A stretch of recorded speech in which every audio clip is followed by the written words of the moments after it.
बिस्मिल्लाहिर्रहमानिर्रहीम। अस्सलाम वालेकुम। आज के सवाल बहुत ज़्यादा इंटरेस्टिंग है, जो कि खुद मेरे माइंड में भी आते हैं, तो उम्मीद आपके माइंड में भी आते होंगे और इन सारे सवालों के जवाब आपको मिलने वाले हैं इस ऑडियो रिकॉर्डिंग में। तो पहला सवाल है जी, खुददारी, खुदी और गरूर में क्या फ़र्क है? इल्मुल अदाद के मुताबिक मुख्तलिफ हरूफ की जो ताकतें हैं, इसकी क्या हकीकत है? जिस तरह कुरान पाक में है कि जानवरों और परिंदों की बोलियां हैं, इस तरह के जमादात और नबातात की बोलियां हैं। 9 चंदी जमेरात की क्या हकीकत है? खुदा ने मूसा को दीदार कराया तो जलवा झाड़ी पर डाल दिया, इसमें क्या राज है? बाज़ जब इंसान तन्हाई में होता है तो ऐसा लगता है कि इसके अलावा कोई और भी है, क्या यह दुरुस्त है या सिर्फ वहम है? जलवा क्या चीज़ है? क्या ईसाई को काफिर कह सकते हैं? क्या कुरान मजीद से तावीज़ लिखे जा सकते हैं? इन सारे सवालों का जवाब एक एक करके देखते हैं। सबसे पहले, क्या ये महफिल इसलिए है कि आप लोग सवाल करें। जिस आदमी के जहन में सवाल नहीं, इसकी इम्प्रूवमेंट का कोई हाल नहीं, इसकी इम्प्रूवमेंट नहीं हो सकती। मसलन आप चलते जा रहे हैं और ज़िंदगी में कहीं दिक्कत आ गई कि ऐसा क्यों है, ये किस तरह हुआ, ये कैसे हो गया। बाज़ का तजर्बे के बाद समझ में आती है। अगर पहले समझ आ जाए तो तजर्बे की ज़िद से इंसान बच जा सकता है। अगर तो अल्लाह ताला ने समझाना है तो वो समझा ही देता है। खुद समझोगे तो थोड़ा सा टाइम लग जाएगा और दिक्कत पेश आएगी। अगर आगाह हो जाओ तो आगाह हो सकते हो। मतलब यह है कि अगर किसी एक जगह जाओ और पता चले कि वहाँ तो धूप बड़ी तेज़ है, अगर पहले से पता करके जाओगे तो धूप से बच जाओगे। बस इतना फ़र्क है। इल्म का यही फ़ायदा है। अगर तपिश लग गई तो फिर आप कहोगे कि ये क्या हुआ और क्यों हुआ। इसका नाम गर्मी है। गर्मी का क्या इलाज है, क्या इंतज़ाम है? इसका इलाज साया होता है और पानी होता है। इसलिए बेहतर यह है किसी से पूछ लिया जाए कि सफ़र कैसा होने वाला है, आगे क्या होगा। अगर गर्मी होगी तो इसका इंतज़ाम करो, ये चीज़ें साथ ले जाओ, पानी साथ ले जाओ, ये वाक़यात करो तो बचा हो जाएगा। एक तो ये होती है सवाल की ज़रूरत और अहमियत। एक ये होता है कि फ़लाँ जगह तक तो हम बात समझ गए हैं, इससे आगे समझ नहीं आती कि ये मसला कैसे है। नई डेट की दरियाफ्त जो है, इसके लिए पहले सवाल पैदा होता है कि फ़लाँ किताब में इल्मुल अस्मा है, यानी नाम का इल्म। नाम किस तरह रखे जाते हैं? चीज़ों के नाम। चीज़ का नाम के साथ क्या ताल्लुक़ है? नाम किसी शय के साथ क्या निस्बत है? और ये चीज़ बड़ी ज़रूरी होती है। चाँद का लफ्ज़ है या कमर का लफ्ज़? आगे कमर के साथ जो है चाँद का मुशाहिदा, और चीज़ कमर का मुनीर का लफ्ज़ इतना ही खूबसूरत होता है जितनी शय खूबसूरत हो। और गुस्सा, ख़तरनाक गुस्सा, गुस्सा भी ऐसा है तो लफ्ज़ भी ऐसा है, यानी जितना बदनुमा गुस्सा होता है इतना ही बदनुमा लफ्ज़ गुस्सा होता है। जितनी खुशनुमा दुआ होती है इतने ही खुशनुमा अल्फाज दुआ होते हैं। इंशाअल्लाह खैर थी वे, तो लफ्ज़ तो बहुत ही भला लगता है। इसी तरह अशिया के नाम है और नाम की अशिया हैं। दुनिया में ऐसा कोई इस्म नहीं है जिसका मुसम्मी ना हो। मसलन एक लफ्ज़ रहमत है, रहमत का लफ्ज़ एक लफ्ज़ बन गया, मगर लफ्ज़ तो रहमत नहीं है। इसका मुतबादिल एक अमल है और इसका अमल होना और इस अमल का होना रहमत है। जिस आदमी ने रहमत नहीं देखी, इसने रहमत का लफ्ज़ क्या समझना है? जब हम कहते हैं अल्हम्दुलिल्लाहि रब्बिल आलमीन, सब तारीफ़ें आलमीन के रब के लिए हैं। अगर तारीफ़ का मफ़हूम समझ ना आया, शुक्रिया का मफ़हूम समझ ना आया, तो खाली कहने से मफ़हूम अदा नहीं हुआ। आपने कहा तू हमारा रब है, अभी थोड़ी देर पहले गिला कर रहे थे कि पैसे नहीं हैं, और अब जाके इसके सामने झूठ बोलते हो कि तू हमारा रब है। तो वो रब है और आप कहते हैं तू सब आलमीन का रब है। हमारा भी रब है, हम तुझी से मदद मांगते हैं। और अभी अभी शोर मचा रहे थे, हंगामा हाय सो दो ज़िया था, इधर ये ले आओ उधर वो ले आओ, ये कर वो कर, इस तरह शोर मचाता रहता है इंसान। अगर हम तुझी से मदद मांगते हैं तो इसी से मदद मांगो और दूसरा लफ्ज़ ना कहो। लिहाजा बहुत सारे लोगों का इस्लाम कबूल करने के बाद भी अल्फाज के तौर पर है और इसके मफाहिम के तौर पर बात अदा नहीं होती। मकसद ये है कि बहुत ज़रूरी बात है, इस पर अगर आप थोड़ी देर के लिए गौर करें तो मेरा ख्याल है सारे वाक़यात खुद ब खुद दुरुस्त हो जाएंगे। और कुछ ना करो, और ये जो अल्फाज बोलते हैं आप सिर्फ इन मफाहिम को बोलो। लफ्ज़ का मफ़हूम अगर अदा हो गया तो ये समझो कि सारे का सारा वाक़या ठीक हो गया। जब हम कहते हैं कि ये वजीफ़ा करो 41 दिन 1000 मरतबा रोज़ाना, इसका मफ़हूम ये भी होता है कि 41 दिन 1000 मरतबा रोज़ाना अदा करने से शायद लफ्ज़ की सिफ़त तुम्हारे अंदर पैदा हो जाए या सिफ़त का मफ़हूम पैदा हो जाए। अगर वजीफ़ा करते हो या करीम, तुम भी सोचते होगे कि करीम क्या लफ्ज़ है, फिर पूछोगे कि करम होता क्या है। करम अगर खाली अमाल का नतीजा होता है तो फिर करम क्या है? वो तो नतीजा हो गया। गोया नंबर 1 इसमें यह है कि करम को समझो कि करम क्या होता है, और फिर करम करने वाले की डिग्री क्या होती है। मर्तबे के लिहाज से कौन करम कर सकता है और किस पर करता है। वजीफ़े से अगर ये बात समझ आ गई तो आपको करम समझ आ गया, और जिसको करम समझ आ गया इस पर करम हो गया। रहमत क्या होती है? आप रहमत को पुकारते हो, अगर मफ़हूम समझ आ गया तो फिर रहमत होगी। रहमत क्या होती है? रहम और शफ़क़त। जिस तरह माँ अपने बच्चे के साथ इंसाफ़ नहीं करती बल्कि रियायत करती है, वो इंसाफ़ करने लग जाए तो फिर इस बच्चे की हरकतों के मुताबिक जवाब देती जाए। वो बच्चा गलती करता है, ठीक तरह परवरिश नहीं पाता और माँ इसको ठीक करती जाती है और फिर वो इस तरह से परवरिश पा जाता है। तो रहम का ताल्लुक़ माँ की शफ़क़त के साथ हुआ। रहम का मतलब यह हुआ कि इंसान को इसके अमाल की ज़िद से बचाए, इसके अपने अमाल की ज़िद से बचाए। अगर ये बात समझ आ गई तो समझ लो कि रहमत समझ आ गई और रहमत का मफ़हूम अदा हो गया। मैं ये कह रहा हूँ कि अल्फाज को इनके मानी की निस्बत से पहचाना करो। अगर ये पहचान हो गई तो बहुत सारे काम आसान हो जाएगा। ऐसा ना हो कि बेतरतीब अल्फाज बोलते चले जाओ। तो इस्लाम ने ये बड़ी रियायत की है कि अल्फाज भी वही दिए हैं जो मफ़हूम की तरफ बहुत ही खूबसूरत हैं। और सबसे अच्छा लफ्ज़ जो है मोहम्मद सल्लल्लाहु अलैहि वसल्लम, वो लफ्ज़ ही तारीफ़ किया गया है। जो ज़ात सल्लल्लाहु अलैहि वसल्लम की तारीफ़ की गई है, इसका लफ्ज़ भी तारीफ़ किया गया है, इसका नाम भी तारीफ़ किया गया है। मतलब यह है कि नाम भी इतना ही बुलंद होता है जितनी ज़ात होती है, नाम भी इतना खूबसूरत होता है जितनी ज़ात होती है। इसलिए आप अल्फाज के मामले में ज़रा गौर किया करो कि ये लफ्ज़ होता क्या है। मेराज लफ्ज़ ही अरूज वाला है और ज़ात सल्लल्लाहु अलैहि वसल्लम ही अरूज वाली है। कभी आप गौर करो तो लफ्ज़ के अंदर ही सारा वाक़या समझ आ जाता है। ज़िल्लत लफ्ज़ ही नीचे गिर रहा है और इज़्ज़त लफ्ज़ ही इज़्ज़त वाला है। ये है अल्फाज की फ़ोनेटिक्स, अल्फाज की आवाज़, अल्फाज का मज़मून। अगर आगे फिर अमल का मज़मून है कि इसके साथ क्या अमल वाबस्ता है। तो हर लफ्ज़ के साथ एक ज़ात वाबस्ता है और हर लफ्ज़ के साथ एक अमल भी वाबस्ता है। हर लफ्ज़ के साथ पुकारने का एक अंदाज़ वाबस्ता है और पुकारने वाला अगर अल्फाज समझ जाए तो वो मफ़हूम भी समझ जाता है। आप इन अल्फाज का मफ़हूम सोचा करें जो आप अदा करते रहते हैं। हाँ बोलो, आप लोग सवाल पूछो। सवाल, इंसान जब नमाज़ पढ़ता है तो वो जो पढ़ रहा होता है, अगर इसके मफ़हूम को समझ कर पढ़े तो इसका जहन कहीं और मुंतशिर नहीं होगा। अगर नमाज में इंसान ये समझ ले कि मुझसे क्या कहलवाया जा रहा है और मैं क्या कह रहा हूँ, तो इसका जहन कहीं और तो नहीं जाएगा। जवाब, जब आप बगैर ख्याल के बेरब्त बातें करते हो तो फिर आपकी आवाज़ ख़त्म हो जाती है। पहले दुआ की कि या अल्लाह रहम फरमा और अल्लाह को रहम की दरख्वास्त दे दी और इधर मदद के लिए पुकारते गए तो हमें पालने वाला है। और फिर लगातार हड़तालें कर दी कि कई दिन से तनख्वाह नहीं मिली। कहते हो अल्लाह तो पालने वाला है और अगर कारखाना ना हो तो फिर ये है नीयत की बात। मकसद ये कि सारी नीयत जो है अगर आपकी निदा के बराबर ना हो तो समझो कि ईमान में कोई खलल रह गया है। आप हरफ़े निदा में कुछ और कह रहे हैं और इरादा कुछ और है। अगर नज़र आने वाली बात होती तो फिर आपके लिए आसानी होती। अल्लाह तो नज़र आने वाली बात नहीं है बल्कि निदा के तौर पर है। लोगों को आमतौर पर निदा का मफ़हूम समझ नहीं आता, यानी दुआ के तौर पर अल्लाह को चिट्ठी लिखी है मगर अब पता नहीं है कि चिट्ठी बाहर जानी है कि चिट्ठी अंदर आनी है। मतलब यह है कि इसका बाहर की तरफ रुख है या अंदर की तरफ रुख है, आसमान की तरफ भेज रहे हो या किसी बंदे की तरफ भेज रहे हो। तो ये क्या है? तो जब तक ये मफ़हूम ना समझ आए कि लोकेशन अथॉरिटी कहाँ पर और दुआ का मफ़हूम क्या होगा और निदा किस स्पीड से जाएगी और कहने वाले का कितना असर होता है, तो बात समझ नहीं आएगी। एक दुआ एक आदमी करता है और दूसरा आदमी भी वही दुआ करता है तो कहते हैं कि दूसरे के मंजूर होगी। अब अल्लाह बराबर का सलूक करने वाला है तो दूसरे की दुआ क्यों मंजूर होगी? इसलिए कि इस दूसरे का अपना तरीका है। क्या तरीका है? कि वो अल्फाज के अंदर मफ़हूम का तसव्वुर रखता है। तो जिसने अल्फाज का मफ़हूम समझा इसकी बात मंजूर हो गई। मकसद ये है कि अगर कोई शख्स बेजान होगा तो इस पर बोलने वाला का असर तो नहीं होगा। हर लफ्ज़ जो है इसका मायनी होता है। हाँ, आपके नाम का मायनी होता है। अपने नाम के अल्फाज पर गौर किया करो कि इसका मफ़हूम क्या है। अगर किरदार इस नाम के मफ़हूम के बराबर शुरू कर दोगे तो फिर कामयाबी हो जाएगी, वरना दिक्कत ही दिक्कत होती जाएगी, हार्ड हो जाओगे, मुख्तलिफ हो जाओगे। और सवाल पूछो। सवाल, खुददारी और गरूर में क्या फ़र्क है? आमतौर पर इसमें जो फ़र्क है इस सिलसिले में दो चीज़ों पर गौर करो। एक तो यह है कि वो दोनों एक कैटेगरी की होनी चाहिए या मुखालिफ कैटेगरी की होनी चाहिए। रात और दिन में क्या फ़र्क है? ये हो सकता है शाम और रात में क्या फ़र्क है? ये भी हो सकता है। मगर आपने खुद ही किधर लगाई है, खुददारी कहाँ लगाई और गरूर कहाँ लगा दिया? मुमकिन है ये अलग अलग हों। आप पूछना क्या चाहते हैं? बेहतर है कि आप वही चीज़ पूछें जिससे आपका ज़ाती मसला हल हो। ये लफ्ज़ मैं इस्तेमाल करना चाहता हूँ कि क्या कहाँ क्या लगाना है, क्यों इस्तेमाल करना चाहते हैं, ऐसा क्यों करते हैं, इसका आपकी ज़ात से क्या ताल्लुक़ है? गरूर एक लफ्ज़ है, खुद ही एक और लफ्ज़ है, खुददारी बिल्कुल ही एक और लफ्ज़ है। यानी आपकी ज़ात के साथ इसका ऑपरेशनल लिंक क्या है? या इल्म की वजाहत के तौर पर कर रहे हो? इल्म की वजाहत बाद में कर लेंगे, वो थ्योरी की प्रॉब्लम है। आपकी ज़ात के साथ जो प्रॉब्लम है इन पे ज़रा गौर करो। या इल्म की वो वजाहत जिसका आपकी ज़ात के साथ कोई ताल्लुक़ है, इसके बारे में पूछो।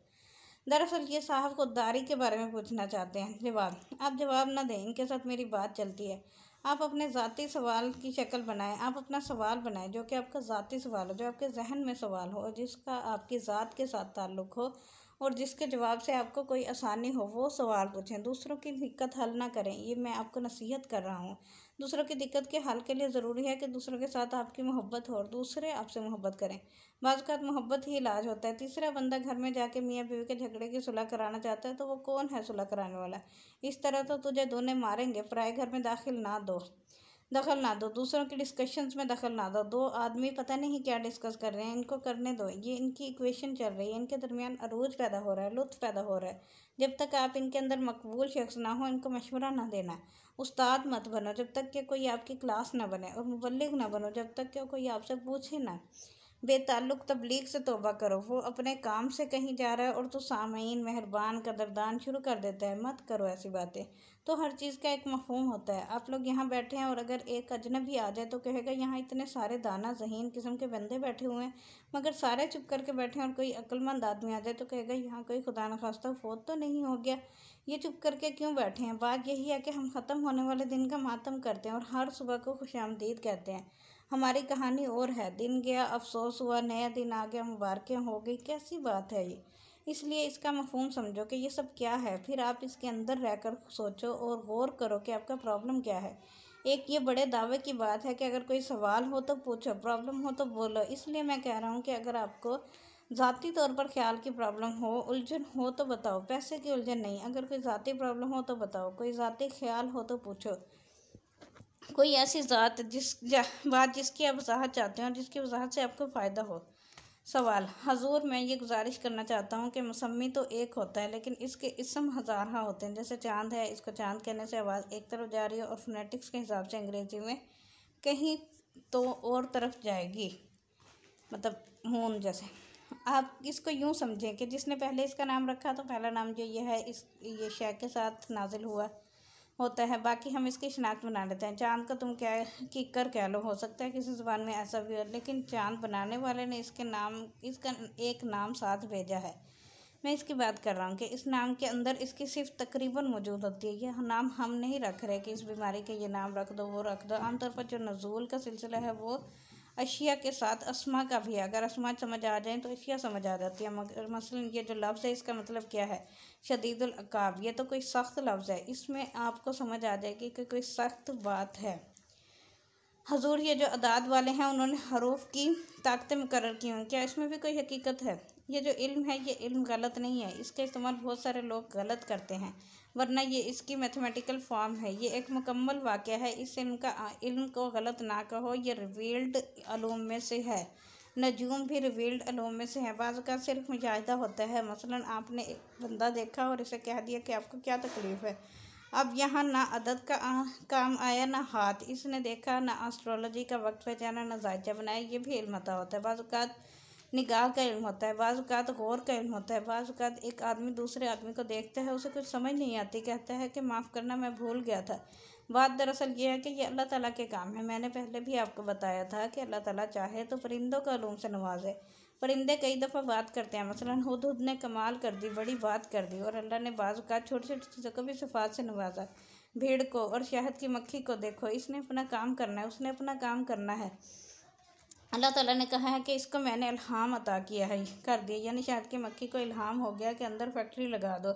इसने क्या काम किया? शहद बना दिया। आप 1000 आर्टिफिशियल शहद बनाओ, वो नहीं बनेगा। ये ग्लूकोज़ है और ये फ्रिक्टोस है और पता नहीं क्या क्या है। 1000 बार वही चीज़ें मिला दो, मगर ना वो जायका हो सकता है और ना वो बात हो सकती है। अल्लाह ताला ने एक फैक्ट्री लगा दी है और एक अनपढ़ गाय है। गौर करो कि घास को दूध बनाना कितना बड़ा कारनामा है, और फिर दूध का पाकीज़ा रहना। खून और गोबर के दरमियान एक नहर जारी है। अल्लाह ताला ने कहा है कि गौर करो तो तुम्हें समझ आ जाए कि क्या बात है। इतना बड़ा वाक़या हो रहा है कि घास खाती जा रही है और दूध देती जा रही है, जो इसकी अपनी औलाद के लिए भी काफ़ी है और तुम्हारी औलादों के लिए भी काफ़ी है।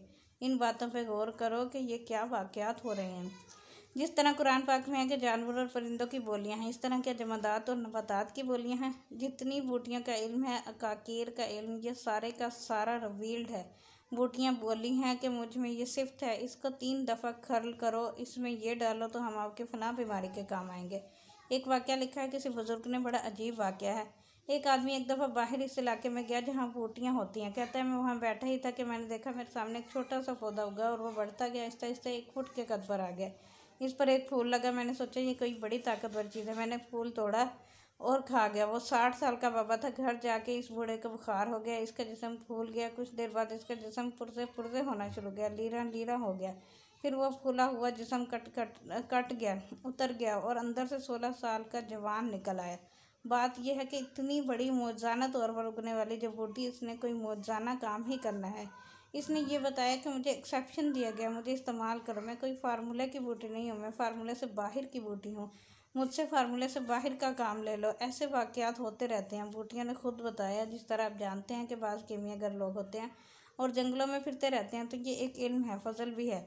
इल्म तहकीक से मिलेगा, फ़ज़ल अल्लाह करेगा जो मालिक है। ऐसा वाक़या हुआ है, बूटियों में एक बूटी रात को रोशन होती है। इसको किसी ने सोचा कि ये रोशन क्यों है, तो इसका नाम शब चिराग रख दिया। इस बूटी को इस्तेमाल किया गया। इसकी खासियत ये बताई कि पारे को कायम करती है, तांबे को कन्वर्ट करती है और वज़न बराबर करती है। ये इन हकीमों के मुहावरे हैं। मसलन वज़न बराबर चौड़ा बनाती है। बूटियाँ सोना बनाती हैं। इनके अंदर का इलाज भी है। एक है बिच्छू बूटी। इसको हाथ लग जाए तो यूँ लगता है जैसे बिच्छू काट गया और फिर दूर जाने की कोई बात नहीं। इस बूटी के पहले में एक और बूटी होती है, वहाँ से तोड़कर ऊपर लगा दो, आराम आ जाएगा।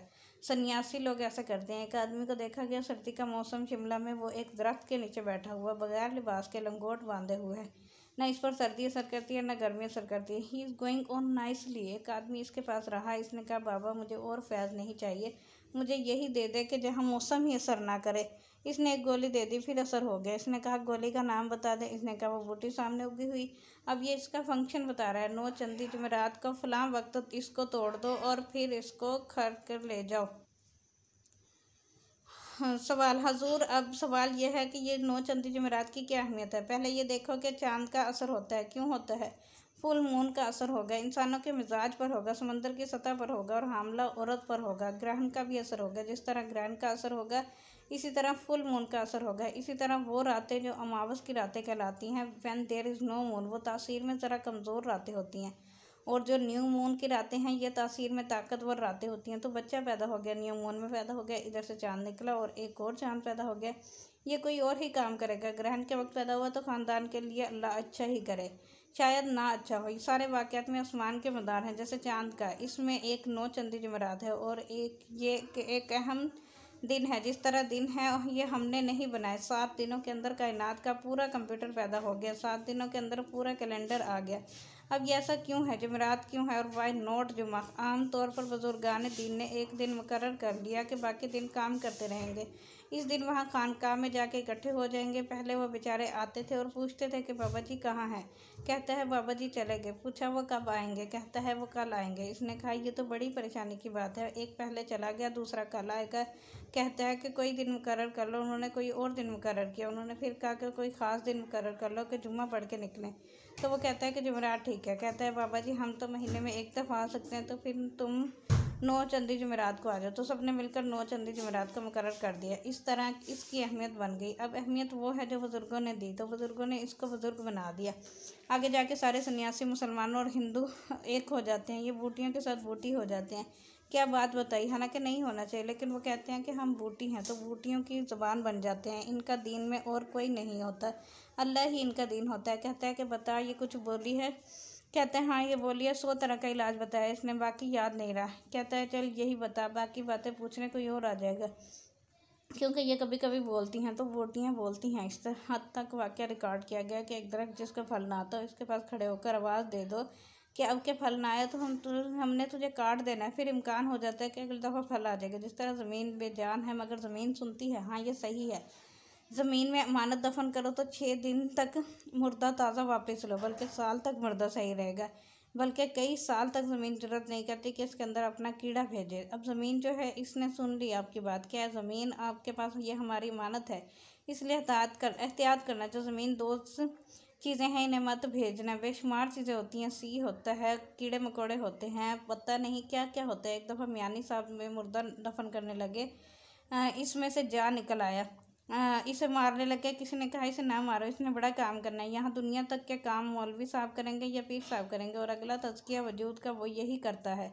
यानी वजूद का तज़किया क्या होता है? वो जो फालतू मांस इसकी बात है, आमतौर पर फ़ुकरा का जसद खाकी जो है वो महफूज हो जाता है, इनका मकाम महफूज हो जाता है, बाकी कोई महफूज नहीं है, सारे गैर महफूज है। मतलब ये कि सारी बातें गौर वाली हैं। अब आप ये समझो कि हर शय के अंदर हर दूसरी शय आ सकती है।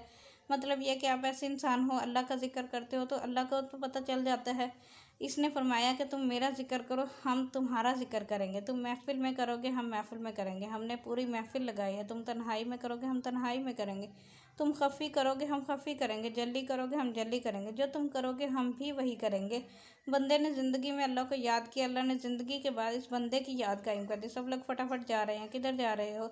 दाता साहब जा रहे हैं, ख्वाजा साहब जा रहे हैं, करबला जा रहे हैं। करबला क्या होती है? याद। याद का मफ़हूम आप कहते हो कि यूँ नहीं हुई थी, बल्कि करबला ऐसे हुई थी। मतलब ये कि एक बात ये हो रही है कि करबला क्या है? जिसने अल्लाह को याद रखा वो दुनिया की याद में आया, और ज़रूर आया, और वो दुनिया की याद से बच नहीं सकता। अल्लाह की ये जो मशीनरी होती है, यही इंसान, इसने हमेशा ही इसको बरमला या तो ज़िंदगी में पहचान लिया या फिर मरने के बाद पहचाना। उन्होंने सिर्फ ये काम किया था कि अल्लाह को याद रखा, और लोगों ने उसको याद रखा। ये आपके पास राज चला रहे हैं। ये ऐसे लोग बादशाहों के महलों की परवाह नहीं करते। ऐसे ऐसे लोग यहाँ अब भी बैठे हुए हैं कि बादशाहों के महलों के पास से गुजरे और कहा कि ज़बाद शाह व गदा फ़ारगम बहमदुल्ला। इसको बादशाह ने कहा, वज़ीर आज़म ने कहा कि हमारे यहाँ चाय पिए, तो इसने कहा हमने चाय पीना ही बंद कर गए। और फिर छोटी सी खानका देखी तो बोला ठहर जाओ, बाबा जी को सलाम कर लें। ये बाबा जी किधर से आ गए? बस ये है कि इन लोगों का कमाल कि उन्होंने इन लोगों को जो बादशाहों का खातिर में नहीं लाते, कैप्टिव कर लिया। तो ये सारी बातें जो हैं गौर वाली हैं, राज हैं। बशर्ते कि आपके पास टाइम हो तो तुम अपने ख्याल में लिपटे हुए हो। अब ज़रा गौर करो। अना या खुदी जिसको आप कहते हैं, ये होती है अपनी किसी सिफ्त को पहचानना। आप खुदी की तारीफ सुन लो। खुदी किसी शय का वो जौहर ख़ास है जिसके ना होने से वो शय नहीं होती। और बहुत कुछ होता है मगर वो नहीं होती। शेर अगर पंजा ना रखे, नाखून ना हो, ना कोई दांत हो, तो ये सब कुछ तो है लेकिन शेर नहीं है। यानी कि वो सिफ्त जो इसकी ख़ास सिफ्त है, जो इसकी पहचान है, वो है इसका जौहर। जौहर ज़ाती इसको बोलेंगे। इंसान अगर इंसानियत से आ रही है तो इसकी शक्ल बेशक इंसान की हो, लेकिन इसका काम कुछ और ही है। तो ये ख़ास जौहर है जिसका नाम खुद ही रखा गया। अगर तुम इसे अपने अपने इस जौहर से मुतारिफ़ हो जाओ तो तुम्हारा जो अपना जौहर है वो तुम्हारी अना है, ये खुद ही की पहचान है। इसने कहा सब कुछ छोड़ दूंगा, लेकिन ये नहीं छोड़ सकता क्योंकि ये तो मैं हूँ, बाकी हर शय मुझसे है। बाकी और चीज़ें। दूसरा इंसान कहता है पेट की रोटी मिले ना मिले, मुझे वो बात मिले क्योंकि वो मेरा मजमून है, वो जौहर है इसका, जिसके बगैर इसकी ज़िंदगी होने के बावजूद ना रहे। अगर कोई शख्स आपसे मोहब्बत करे तो वो कहता है कि ये दुनिया मुकम्मल ज़रूर है, लेकिन यार के बगैर मेरे लिए कभी मुकम्मल नहीं हो सकती। अब इसका जौहर इस आदमी के अंदर चला गया। अब इसकी जान कहाँ चलेगी? तोते में, दूसरे में, और इंसान में, और वजूद में। ऐसे इंसान ने देखा कि ये तो सारे फ़ानी इंसान हैं जिनके साथ मेरी मोहब्बत है, इसी तरह तो मेरी मोहब्बत मिट्टी हो जाएगी। इसने फिर इससे मोहब्बत की जो फ़ानी नहीं है, और फिर सबसे बुज़ुर्ग हस्ती के साथ मोहब्बत कर ली, और इस तरह वो मोहब्बत भी कायम रहेगी। शायद इसकी वजह से वो आप भी कायम रह जाए। तो कायम से मोहब्बत करो, कायम हो जाओ। हय्यु कय्यूम से मोहब्बत करोगे तो शायद आप भी ज़िंदगी में कायम हो जाओ। फ़ानी से मोहब्बत आपको फ़ना कर देगी, बाकी से मोहब्बत आपको शायद बका देगी, शायद नहीं बल्कि यकीनन। तो ये है वाक़या, आप इस पर गौर करो। गरूर होता है एक ऐसी सिफ़्त जो आपने दुनिया से एक्वायर की है, इसको इफ्तिखार का ज़रिया समझना, और जो मिट जाए या मिट सके। मसलन जो दौलत है, आपके पास बहुत दौलत आ गई है, फिर आपने मिजाजन नकली किस्म की एक चीज़ अना पैदा कर ली, ये आर्जी चीज़ है, निकल जाएगी, तो ये गरूर है। मतलब ये कि वो जो इनहेरिटेड है, इसके अलावा किसी और बात पर फ़ख्र करना खुद ही जिसको कहते हैं, और वो चीज़ है। लेकिन दीन वालों को ये बताया गया है कि इन चक्रों में ना पड़ो। खुद ही क्या है, बल्कि यहाँ बेखुदी अच्छी है। कहता है ना पता हमको कि हम कौन हैं, और ना पता तुम्हारा कि तुम कौन हो। अब तो हमें ये भी पता नहीं कि तुम कौन हो, जिसके पास जा रहे हैं इसका भी नहीं पता। मतलब ये कि तेरा इश्क इस काम पे लाया कि अब ना तेरा नाम रह गया और ना मेरा नाम रह गया। तो वो और मकाम है, तालिबों के लिए और मकाम है। ना खुदी है, ना अना है, ना गरूर है, ना तफक्कुर है, ना कोई और मिजाज है। इनका काम है बस अल्लाह के अमर पे चलते रहना। कहता है तुम्हारा नाम क्या है? कहता है मती, अमर का मती। कहता है तेरा नाम तो कुछ और था। कहता है कि मेरा नाम तो कुछ और था मगर अब मतीउल शेख हो गया। कहता है कि इधर क्यों गया था? कहता है कि मैं भेज दिया गया था। अब जो शख्स अतात में है वो गुमराह नहीं हो सकता। अमर तो गुमराह नहीं करता, और जो अपने मिजाज में है उसे गुमराह होने का अंदेशा है। अपने मिजाज से अपने आप को अलहदा करना और किसी अतात में जाना, ये सेफेस्ट रास्ता है, महफूज तरीन रास्ता है। इसने चलाया तो चल दिए, इसने बिठाया तो बैठ गए, इसने कहा जान दे दो तो जान दे दी। इसको शहादत का भी शौक़ है, अतात का भी शौक़ है। इसलिए नहीं कि शहादत का दर्जा मिल जाएगा, हम बड़े हो जाएंगे, इफ्तिखार मिल जाएगा, फ़ख्र हो जाएगा, बल्कि ये इसका शौक़ है। वो कहता है कि जैसे वो कहे, जो वो कहे हम कर गुजरेंगे। वो हंसाए तो हंसने को तैयार हैं, वो रुलाए तो रोने को तैयार हैं, वो भुला दे तो इस बात के लिए तैयार हैं, वो याद रखे तो इस बात के लिए तैयार हैं। जैसा चाहे जो करे हम राज़ी हैं। ये ऐसी बात है, ये लोग बेखुदी में पहुंच जाते हैं, चलते जा रहे हैं। बाज़ का तो अपना नाम भी पता नहीं, ये और कहानी। इनका इल्म और होता है, इनका इल्म होता है पहचान। कहता है क्या इल्म तेरे पास है? कहता है बहुत इल्म। इनको दोस्त की खुशबू आ जाती है। ये दर्जे और है। मियाँ मोहम्मद साहब ने सैफुल मलूक लिखी है। एक आदमी ने महबूब का नाम सुना, तारीफ सुनी और मोहब्बत पैदा होगी। सुनकर मोहब्बत होना ये बड़े राज की बात है। यानी कि महबूब का जिक्र सुना और मोहब्बत पैदा हो गई, ये बड़े नसीब की बात है। और जिनको नहीं मिलता, इनको देखने के बाद भी नहीं मिला। अबू जहल के अबू जहल ही रहे, जिनको देखे बगैर मिला, आवाज़ करनी भी हो गए, दूर से भी आगे रहमतुल्लाह अलैह भी हो गए। ये नसीबों की बातें हैं। और कोई और सवाल? खुदा ने मूसा अलैहिस्सलाम को दीदार कराया तो जलवा झाड़ी पे डाल दिया, इसमें क्या राज है? इसका राज यह कि अगर अल्लाह ने ऐसा किया है तो ऐसा ही है। तमाम ज़ाहिर उलूम बयान फरमाने वाला अल्लाह आप है। बातिन का शोभा देने वाला भी अल्लाह है। बातिन का बयान फरमाने वाला भी अल्लाह है। अल्लाह अगर बातिन का बयान करे तो इतना ज़ाहिर भी नहीं होता। ये राज क्या है? तो और सिंबल है। फिर बाद में लोगों ने बताया कि मूसा अलैहिस्सलाम का क्या सिंबल है, तो और क्या है सिंबल है, ये क्या वाक़या है। एक तो इसमें ये राज बताया गया कि वो जो अल्लाह को अपने बयान के मुताबिक फरमा रहे हैं ये कि हमने अपना जलवा वहाँ दिखाया या वहाँ से आवाज़ आई। फिर इसकी तस्दीक कहाँ से आई? मूसा अलैहिस्सलाम बेहोश हो गए। गोया कि इस बात में कोई शक नहीं था कि वह जलवा ही था। जलवा दरख्त से अगर बोल सकता है तो कैसे मुमकिन है कि जलवा इंसान से न बोल सके। इसमें एक बात तो ये समझाई गई कि अल्लाह जहाँ चाहे जब चाहे वहाँ से बोल सकता है। सबूत के तौर पर बताया गया कि दरख्त से बोला और तस्दीक आप सबने की। अजान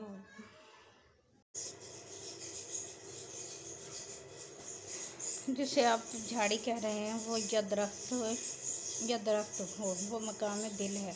और ये जो देखने वाला है या ख्वाहिश वाला है वो मकाम अकल है। जलवे के सामने मकाम अकल बेहोश हो जाता है और मकाम दिल जलवा बर्दाश्त कर सकता है। तो तूर को दिल ही कहो। इसकी वजाहत कुछ ही अरसा बाद समझ आ जाएगी। इस पर जलवा गुजार दिया जाए तो कायम रह सकता है। और ये जो सवाल करने वाला है, इस पर अगर जवाब डायरेक्ट आश्कार कर दिया जाए तो नामुमकिन है, क्योंकि वो ठहर नहीं सकता और अंदाज़ा नहीं कर सकता। तीसरी बात यह है कि ये अल्लाह की मर्ज़ी है। इसको पता है कि मैंने कितनी पावर का बनाया मूसा अलैहिस्सलाम को और इसका जलवा कितनी पावर का है। पावर की झलक थोड़ी सी दे दी। चौथी बात यह है कि अल्लाह ताला का जलवा देने के लिए जो जलवों से मुनव्वर ज़ात है वो और भी हो सकती है, इसके अलावा भी हो सकती है। जलवे का शोभा और भी हो सकता है। अच्छा जी, कहेंगे इसलिए कुछ शौक़ वाले लोग कहते हैं कि वो तेरा ही जलवा था या रसूलुल्लाह सल्लल्लाहु अलैहि वसल्लम। मतलब ये कि हम तेरे ही जलवे को इसका जलवा समझते हैं। तेरा जलवा तेरे ही रूप के अंदर मौजूद होता है। ये बुज़ुर्ग बताते हैं। पांचवी बात यह है कि पूछो इससे क्योंकि अल्लाह मौजूद है, आपको जवाब मिल जाएगा। हजूर ये है कि अर्ज़ यह है कि बाज़ औक़ात इंसान जब तन्हाई में होता है तो इसे महसूस होता है कि इसके अलावा भी कोई मौजूद है। क्या ये वहम है या कोई और होता है? ताज्जुब इस बात पे नहीं कि तुम्हें तन्हाई में दूसरी ज़ात महसूस होती है। ताज्जुब इस बात का तुम्हें दूसरे वक्त क्यों महसूस नहीं होती, हमेशा ऐसा क्यों नहीं होता। इसका एहसास ना होना अफसोस की बात है। एहसास का होना ताज्जुब की बात नहीं। मैं ये पूछ रहा हूँ कि मैं किसी फ्रेम में तो नहीं मुब्तला हूँ। मैं ये कह रहा हूँ कि इसका होना लाजिम है। मैं लाजिम कह रहा हूँ और आप कहते हो कि बंदा गलती पे तो नहीं। मैं कहता हूँ लाजिम है, वो लाजिम है। अगर ना हो तो फिर शोर मचाओ, मुझसे पूछो क्यों ना हो। होना जो है अपना है, ना होने का सवाल बाद में होगा। ये गलत फहमी नहीं है, ये होता है और ये ज़रूर है। बाज़ का ये मुख्तलिफ़ सूरतों में होता है। ऐसा क्यों है? ये मुख्तलिफ़ सूरतों में ही होता है। बाज़ का तुम्हारा दिमाग खुला होता है, बाज़ का तुम्हारा दिल खुला होता है। कभी हालात कुछ और होते हैं, इसके मुताबिक वो वाक़या चलता जाता है। सवाल बाज़ का यूँ लगता है कि कोई चीज़ नज़र भी आती है। अब जब आप ये कहने वाले हो गए कि कोई और ज़ात महसूस होती है, तो जब आप यकीन में पहुँचोगे तो फिर जवाब शुरू होगा। तो वो होता है। मकसद ये है कि आपका एक दोस्त है, अगर आपकी शादी में शामिल हो तो कहते हैं खुशियाँ दुबाला हो गई। गम में शामिल हो तो कहते हैं गम तकसीम हो गया। खुशी मल्टीप्लाई हो गई, गम डिवाइड हो गया। ये डिवीज़न और मल्टीप्लिकेशन पे क्या फार्मूले हो रहे हैं। दोस्त हमारे रंग को अपना और रंग दे देता है। मकसद यह है कि आपके मिजाज के मुताबिक आपका दोस्त जिस रंग में आया, नया रंग ही आया। किसी ने दिल में और ही रंग बनाया। तो ये जो चीज़ होती है, किसी का ख्याल, किसी का इरफान या पहचान या किसी और का होना, ये हर हाल में जलवा है। रूप अनोखे हुस्न अज़ल के आया है हर रंग में ढल के। तो मुद्दा ये है कि ये बात ऐसी बात है कि इस दुनिया से उस दुनिया में जाना होगा भेस बदल के। मतलब ये कि ये ऐसी कहानी है, ये इसके रूप हैं, वो हर हाल में आता है, जलवा देता है। जलवे का मतलाशी जलवा लेगा। एक आदमी की अजीब व गरीब कहानी सुनाता हूँ आपको। एक बुज़ुर्ग दीदार हक के लिए 40 साल जागते रहे। बड़ा मुजाहिदा है, बड़ा कठिन मुजाहिदा, बड़ी विल पावर्स के साथ, बड़ी मोहब्बतें, मेहनतें, बड़े बुजुर्गों का फैज़ साथ था।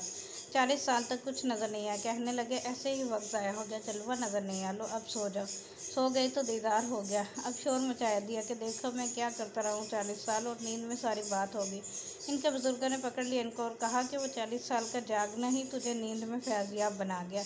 बात तो यह है कि तुम्हें समझ नहीं आती कि किस्सा क्या है। वो तो ऐसा है कि वो चाहे तो दीदार करा दे, चाहे तो नींद में करा दे, चाहे तो पास आ जाए, चाहे तो अपने पास बुला ले, इसकी मर्ज़ी। चाहे तो गम से नवाज दे, ये भी अल्लाह का जलवा है। याद रखना कि गम से नवाज दे और चाहे तो खुशी से नवाज दे, चाहे तो बाज़ारों में बिठा के अकेला कर दे, ये इसके काम है। जलवा बहरहाल जलवा है।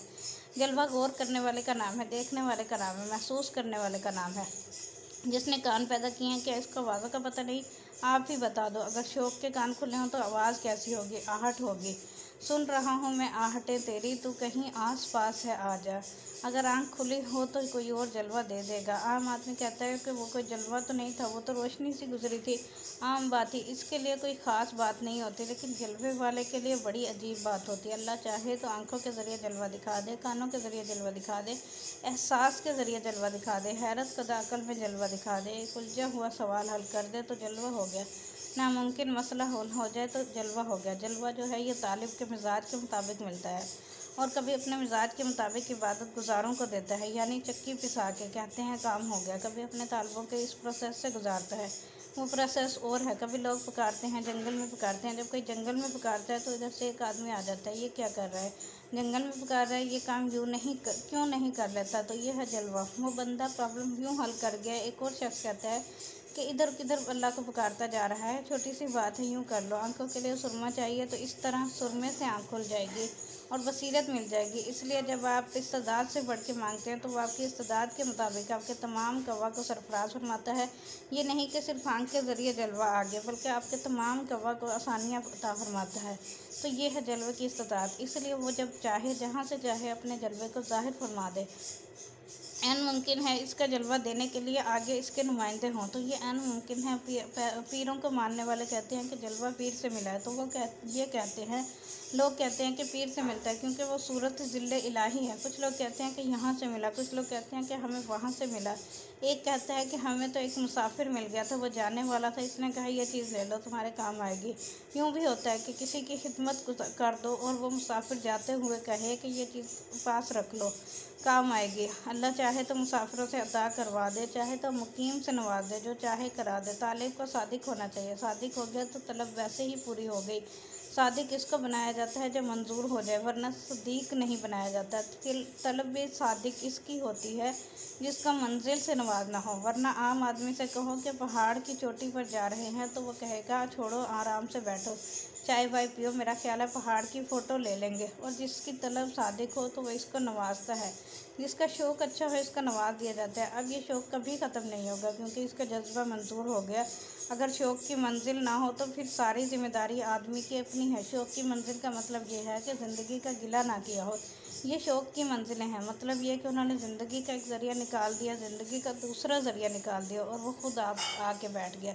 ये शौक़ की मंजिलें हैं। तो इसको कभी आंख में जलवा नज़र आया, कभी कुछ और। शौक़ वालों की दास्तान एक अलग फार्मूला है और मेहनत वालों की दास्तान और फार्मूला है। आम बंदा कहता है हमने आपके लिए वजीफ़ा किया, इसका इनाम होना चाहिए।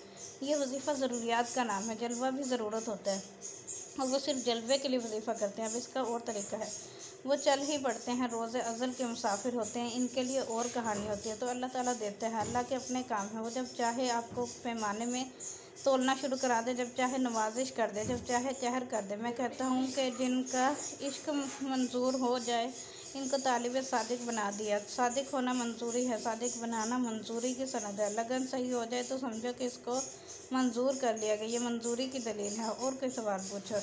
चलो, जलवा बजाते खुद क्या चीज़ है? जलवा ये होता है कि अपनी ज़िंदगी के हालात की इस्लाह करने की ज़रूरत से निकलकर जब आपका शौक़ किसी और चीज़ की तमन्ना करे जिसका बराह रास्त आपकी ज़िंदगी से कोई ज़रूरी ताल्लुक़ ना हो, कोई और शौक़, मसलन ये शौक़ कि मैं इस वक्त चाँद को देखना चाहता हूँ, कहता है दफ्तर का टाइम हो गया, सुबह हो गई, अब जाओ। कहता है नहीं, मैं कुछ और ही देख रहा हूँ। समंदर के किनारे बैठा हुआ लहरें गिनता जा रहा है। इसकी दुकान का टाइम में परवाह नहीं करता। अब ये जो शौक़ है ये ज़रूरियात ज़िंदगी से मावरा है। इस शौक़ के अंदर अब किसी खालिक का या किसी ज़ात का या किसी नूरानी ज़ात का जलवा होता है।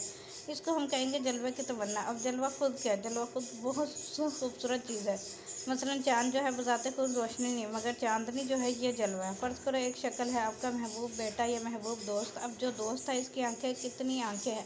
2 कान, नाक, कद। इसमें बात क्या है? वही 2 आंखें, कान, नाक वगैरह जो दूसरों का है। क्या इसका रंग सफ़ेद था? सफ़ेद रंग के तो कई लोग फिरते हैं। तो फिर क्या था? यूँ समझ लो कि माँ के लिए बेटा क्या होता है? वो जलवा होता है। छोटा सा बच्चा पैदा हुआ, इसकी टिंड भी छोटी सी है। माँ से पूछो कि ये क्या है? ये जलवा है, रहमतें हैं। वो चीज़ जो आपके लिए पूरे इन्हमाक का बाइस हो जाए वो जलवा होता है। यानी शक्ल के अंदर एक और शक्ल होती है जो महबूब की शक्ल होती है। वो चीज़ जो आपको डायरेक्ट अपनी तरफ मुतवज्जा कर दे, कशिश कर ले। यानी आप जब ये समझें कि इस कायनात में अगर मुझे किसी चीज़ की ज़रूरत है तो सिर्फ इस चीज़ की ज़रूरत है। कहते हैं कि लैला का रंग ज़रा पुख्ता था, लोगों को ये रंग पसंद ही नहीं है। और मजनू से पूछा कि सुना भाई दुनिया के देखी? कहते हैं नहीं। क्यों? कहते हैं हमने लैला ही देखी है। जब दर्द से होता है मुस्तर, कहता था मजनू रो रो कर, दुनिया की हर एक शाह को यारब लैला कर दे, महमल कर दे। इसके लिए बस एक ही जलवा है और वो है लैला। लिहाजा वो चीज़ जलवा है जो आपको अपने आप को निसार करने पर खुशी से राज़ी कर ले। आपको कोई कहे 1 लाख रुपए जमा करा दो तो आप कहेंगे कि 2 रुपये से काम हो जाए तो बेहतर। और दूसरा कहता है कि जान दे दो, आप कहते हैं बिस्मिल्लाह। और कोई चीज़ मांगो, ये तो हम पहले ही निसार करने के लिए तैयार थे। जिसके लिए आप अपनी जान निसार करने की खुशी से तैयार हो जाए वो जलवा है। इसको जलवा कहते हैं। फिर आगे आप जलवों का सफ़र करोगे। सबसे बड़ा जलवा सबसे बड़ी ज़ात का होगा, वो अल्लाह के हबीब सल्लल्लाहु अलैहि वसल्लम का होगा। फिर आगे और वाक़यात आलम चलते चलते वहाँ जाएंगे। जलवा का वजूद पहले है। कैसे हो सकता है कि आँख देने वाला जाज़बियत ना दे? इसने आँख बनाने से पहले रंग पैदा कर रखे हैं, बाग सजा रखे हैं। आँख तो बाद में बनाई है इसने आपके कान बाद में पैदा किए हैं और चहकार और महकार पहले पैदा किए। म्यूज़िक ही म्यूज़िक है कायनात में। फिर आपको कान अता किया, जलवा अता फरमाया। निगाहों को जलवे की रोनाई अता फरमाई। ज़ुबान को इसने गोयाइयाँ अता फरमाई। जायका आपके मुँह में है और फल बाहर उगे हुए हैं, जायकेदार फल। और दिल है सरशार करने के लिए, छोटा सा दिल। फिर दिल भर की कहीं ना कहीं से रौनक लगा दी। छोटी सी दुनिया में ये खेल कर दिया। फिर बड़े बड़े जलवे, बड़े बड़े दिल भर, बड़े बड़े वाक़यात, बड़े खेल। और यहाँ से वसअतें पैदा होती हैं। अल्लाह ताला ने यह कायनात ऐसे नहीं पैदा कर दी कि खाओ पियो मरते चले जाओ, कब्रें बनाते जाओ। नो, ये बड़े राज की दास्तान है। अक्लमंद की बात है कि जहाँ पर इसका होना होता है तभी तो तुम्हारा होना है। इसने मखलूक का बिल्कुल नहीं छोड़ दिया कि मखलूक है चाबी दे दी, बिल्कुल सेट कर दिया कायनात को, टिक टिक टकाटक होती जा रही है ना। इसने बड़े सिस्टम के साथ ये सब बनाया। हर दिल के साथ धड़कनों को गिनता है। वो आंसुओं की खबर रखता है और रात की तारीकी में स्याह तारीकी में काले पहाड़ पर चलने वाली छोटी चूंटी के दिल की धड़कन की आवाज़ सुनता है। इसे देखता है, वो इतना बाखबर है। पत्थर के अंदर जो कीड़ा है इसको भी पानी पहुंचा देता है। क्या करता है और क्या क्या नहीं करता है, ये सब जलवे हैं। अब जलवे को देखने का तरीका, जलवे का मफहूम समझ आ गया? तुम साहिब अकल हो तो वाक़यात के नताइज और सबब पर गौर करो, आपको जलवा अकल में मिल जाएगा। अगर तुम्हारे कान काम करते हैं तो नगमात की तलाश में रहो। वो नगमा जो तुम्हें दम बखुद कर दे, वहाँ जलवा होगा। क्या कहता है? पता नहीं क्या था, बुलबुल था कि परिंदा था? कहता है, फिर कहता है, फिर आगे नहीं चल सके, वहाँ ठहर गए। किसी की आवाज़ थी भाई? कहता है कि बस आवाज़ थी। इस वक्त ज़मीन ने कदम पकड़ लिए। जहाँ ज़मीन ने तुम्हारे कदम पकड़ लिए हैं वह जलवा है। समझे बात? इसी तरह चलते चलते निगाह में अचानक कोई बंदा आ गया। कहता है, फिर कहता है सफ़र ख़त्म हो गया। फिर आगे नहीं गए। इसने कहा पढ़ो कुरान शरीफ, बिस्मिल्लाह। बिस्मिल्लाह पढ़ी और आगे बंद कर दिया। मुल्ला ने इसको कहा पढ़ो अलिफ, इसने पढ़ा। फिर इसने कहा पढ़ो बे, इसने कहा बे कि क्या ज़रूरत है, सबक बंद ही कर दिया। कहता है बे नू बनने लाओ, अब दुनिया में ऐसे लोग भी आए। ये सब जलवे की कहानियाँ और ये कायनात जलवे का जलवा है। आप गौर करो कि इस कायनात के अंदर जलवा तलाश करने वाली पूरी कायनात है। तारीख़ के अंदर बादशाह ही बादशाह है। हालांकि वो इंसानों की तारीख़ है, कौमों की तारीख़ है। मसलन इब्राहिम लोधी और बाहिर के दरमियान जंग हो गई। हालांकि फ़ौजें कट रही थी मगर नाम बादशाहों का है। इसलिए तारीख़ है, इंसानों की तारीख़ है और किस्म के लोगों के जलवों की तारीख़ है। दुनिया में बेशुमार जलवे आए। एक आदमी आया, इसने कहा तख्त छोड़ दो, हम बादशाहत नहीं कर सकते। इसने कहा जहाँ पना बादशाह सलामत तख्त मिल रहा है बरतानिया का, and you are going to rule. फिर वो जो औरत है कहीं और चली जाएगी। कहता है नॉट एट ऑल, तख्त को छोड़ दो, हमें नहीं चाहिए। I can't do it. Without the help of a person home I love. तो इसने तख्त छोड़ दिया, ये जलवा है। एक और जलवा नज़र आया इस आदमी को। क्या ईसाई को काफिर कह सकते हैं? हजूर, इस्लाम के बाद ईसाई कहाँ रह गया? जब अल्लाह ने कहा कि ईसाई अच्छे लोग हैं, सही लोग हैं, ये फाइनल मजहब है, तो ईसाई किधर रह गए? अब जो दीन पर आना चला आ रहा है, पुराना चला रहा है, जिसको नए दीन से आशना किया गया और फिर वो पुराने दीन पर ये इसरार करे, तो काफिर से बदतर है। अब इसकी इज़्ज़त अल्लाह ताला ने इसलिए की है कि शादी वगैरह कर लो, क्योंकि इसकी नाम की निस्बत रही, वरना ये बड़े जुल्म की बात है कि अल्लाह ताला की वजह से ईसाईयत का दीन सरफराज हुआ, मुकद्दस हुआ, और जब अल्लाह फाइनल कर दे तो इसमें ना आए, फिर वो कैसे ईसाई रह गया? ईसाई नहीं रह गया। ईसाई होता तो अल्लाह का हुक्म मानता, किसी पैगंबर की बात मानता। अब जब फाइनल पैगंबर भेज दिया गया तो फिर इसका अपनी जगह पे इसरार करने से क्या मतलब? महरूम हो गया। तो मैं जलवे की बात कर रहा था। एक आदमी ने एक हिरनी का बच्चा पकड़ लिया, इसको ले के चला गया घर। पीछे मुड़ के देखा तो इसकी माँ आ रही है, बच्चा पकड़ा हुआ है। माँ फरियादी शक्ल में साथ चली आ रही है, कोई जंजीर नहीं, कोई और बात नहीं। अब माँ इस ज़ुमरे में आ रही है कि बच्चा लेके जा रहा है और वो बच्चे के पीछे है। इस आदमी के दिल में एक और जज्बा पैदा हुआ, उसने बच्चा छोड़ दिया। ये बड़ा जलवा है, किस तरह माँ के बच्चे के पीछे आ रही है। सुभान अल्लाह, बड़ी मोहब्बत की बातें हैं। इस बंदे के दिल में मोहब्बत पैदा हुई, इसने इसको छोड़ दिया। इस रात को एक और जलवा पैदा हो गया और हजूर पाक सल्लल्लाहु अलैहि वसल्लम की ज़ियारत हो गई। आपने फरमाया, आज से तुम हमारे महबूब हो। मोहब्बत की इतनी कदर की गई है। जलवे ही जलवे हैं, रौनके ही रौनके हैं। मोहब्बतों की कदर करें।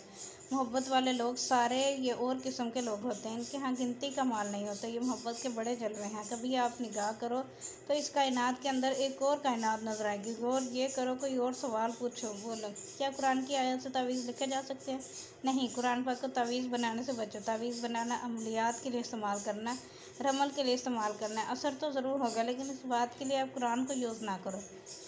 तावीज़ देने वाले जो हैं वो तावीज़ देते हैं, तासीर होती है, लेकिन आप जो अल्लाह ताला को मानने वाले हो, आप इन बातों से थोड़ा गुरेज करो। अदात जो होते हैं, ये अदात ठीक हैं। एक जगह है 40 लैला, यानी 40 रातें। तमाम अस्मा का जिक्र अदात का जिक्र है कि अव्वल एक खुदा, 2 का मकाम, 3 का मकाम, 4 का मकाम, 5 का मकाम है। ये तो जिक्र आता है। ये जिक्र एक रात आता है और ये एक रात 1000 महीनों से बेहतर है। अदात में राज है कि 9 इंसानों हों तो और बात बनती है, 11 इंसानों तो और बात बनती है। एक ख़ास राज की बात बताई गई कि बस्ती में गिनती के अगर इतने आदमी अल्लाह वाले बन जाए तो एक ख़ास इनकलाब आ सकता है। एक और बात कहते हैं कि दरवेश लोग अगर 99 आमिल पैदा हो जाए और वो 99 अस्माए इलाही के आमिल हों, एक का काम ये है कि या मुबीन करता जाए, दूसरा या हय्यू कय्यूम करता जाए, और इस तरह दूसरे अस्मा पढ़ते जाएँ। अगर सारे आमिल इकट्ठे एक मकाम पर हों तो ये कामिल विर्द हो गया। ये आदमी जो है तासीर पैदा कर सकता है। अब नाम के अदाद कैसे निकालते हैं? नाम के हरूफ के अदाद जमा कर लेते हैं और इसको अल्लाह के इस्म का वजीफ़ा देते हैं कि ये पढ़ते जाओ तो तासीर हो जाती है। अदद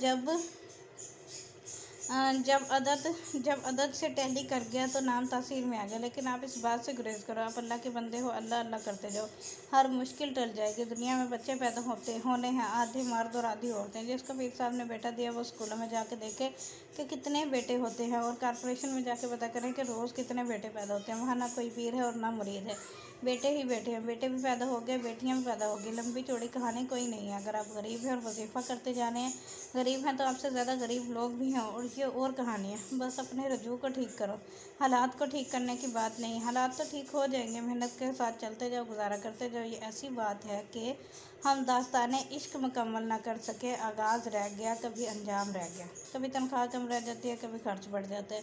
गरीब आदमी की ज़िंदगी कैसे पूरी हो? गरीब की बात सुन लो, वो तरक्की के बाद भी गरीब होता है। आप भीड़ को ले लो, कोई दिन या कोई महीना ऐसा नहीं होगा कि भीड़ों ने डसना छोड़ दिया, ये भूल गई। ये इसका मिजाज है। भीड़ पर अच्छा वक्त आ गया तो वो डसना छोड़ देगी, बुरा वक्त आ गया तो भी नहीं छोड़ेगी। एक रात आंधी आई और आशियाने उड़ गए, घोंसले उड़ गए, और बेचारी चिड़िया बड़ी परेशान हुई कि आशियाने उड़ गए। मगर सुबह उठी तो इसने वही हमद गाई जो रोज़ गाती थी। ये है मिजाज। अगर आप मिजाज इतना ही बना लो कि आशियाने उड़ गए, 4 तिनके उड़ गए, अपनी हम जारी रखो, तो आपको बात समझ आ जाएगी कि असल में क्या बात है। इसका मतलब है कि अगर तुम बदलने वाले मतनून मिजाज हो गए कि कल को मेरे हालात बेहतर हो जाएं, तो हालात कभी बेहतर नहीं होते। आपने देखा है कि तख्त पर बैठे हुए लोगों की नींद हराम हो रही है। आजकल तो देख रहे हो कि लोगों के पास बादशाहत है, प्लाट लाट होते जा रहे हैं, वाक़यात बनते जा रहे हैं, मगर हालात और नींदें ख़राब होती जा रही हैं। यानी कि साया अपने असल से डर रहा है, असल साए से डर रहा है। रास्ते में एक शजर गिरा पड़ा और अना का साया कायम है। दरख्त कट गया और अना कायम है। गिर पड़े हैं और अना अकड़ कायम है। मतलब ये हुआ कि आजकल आप पूछो किसी के तख्त है और नींद क्यों नहीं आई, डराने वाला अंदर से डरता है, तो जो डरा रहा है असल में अंदर से वो डर रहा है, सारे दूसरों को डरा रहे हैं और अंदर से खुद डर रहे हैं। ये मैं आपकी सियासत की बात कर रहा हूँ। असल में डरता कौन नहीं है? जो अजय अल्लाह पर राज़ी हो गया। जो शख्स कहता है कि मैं कल खुश हो जाऊँगा, वो कभी खुश नहीं होता। मतलब यह कि हालात बेहतर करने वाला कैद खाने से निकल कर प्राइम मिनिस्टर बन गया और इंडस्ट्री से निकल कर चीफ मिनिस्टर बन गया, फलां जगह से निकल कर फलां जगह पहुँच गया। सुकून आया? सुकून पहले दिन का नाम है और आखिरी दिन का नाम है। सुकून किसका नाम है? मिजाज का। हमने ऐसे आदमी देखे हैं कि गरीबी में सुकून और दौलत मिल गई तो दौलत में सुकून। मेहमान आ गए, टीन खाली है आटे का तो सुकून है, तो सुकून नहीं है तब भी सुकून। आप इस पे गौर कर लो, असल में क्या बात है, सुकून क्या है? जिसका आज सुकून में गुजरा, इसका कल भी सुकून में होगा। अगर दौलत में मिजाज के हालात ना बदलें, गरीबी में भी नहीं बदलेंगे, तो आप सुकून के लिए ये कहो कि हम अज़ल से राज़ी हैं। कुछ है तब राज़ी हैं, नहीं है तब भी राज़ी होंगे। हर रोज़ राज़ी हैं, हर सुबह राज़ी हैं, हर शाम राज़ी हैं। अब हालात क्या हैं? आपका हाल, आपका ख्याल, आपका सोल, रूह, ये काम जारी रखो। अब नतीजा क्या मिला? नतीजा ये मिला कि अल्लाह ताला ने बेकरार रूहें पैदा की हैं, वो हर हाल में बेकरार हैं। अल्लाह ताला ने नफूस मुतमइन्ना पैदा किए हैं, वो हर हाल में मुतमईन है। अल्लाह ताला ने अतात गुजार असली पैदा किए हैं, वो हर हाल में अतात करते हैं। बागी भी असली पैदा किए हैं। आप देखते जाओ और लुत्फ़ लेते जाओ। बस आप बागी लोगों में ना होना और ना शुक्र लोगों में ना होना। आज शुक्र अदा करना शुरू कर दो, हालात आज से ही बेहतर हो जाएंगे। जिस वक्त से तुमने शुक्र का कलमा कहा, हालात बेहतर होंगे। हालात कब बेहतर होंगे? जब शुक्र करोगे। तो आप शुक्र किया करो। बस अब दुआ करो। सल्लल्लाहु ताला अला खैर खल्क़िही व नूरिही अर्शी अफ़ज़लिल अंबिया वल मुरसलीन सय्यदिना व सनदना व मौलाना हबीबना व शफ़ीना मुहम्मदिन व आलिहि व अस्हाबिही अजमईन बिरहमतिका या अरहमर राहिमीन। चलो जी, मिलते हैं अगले चैप्टर 8 के साथ। Thank you for listening. अल्लाह हाफ़िज़।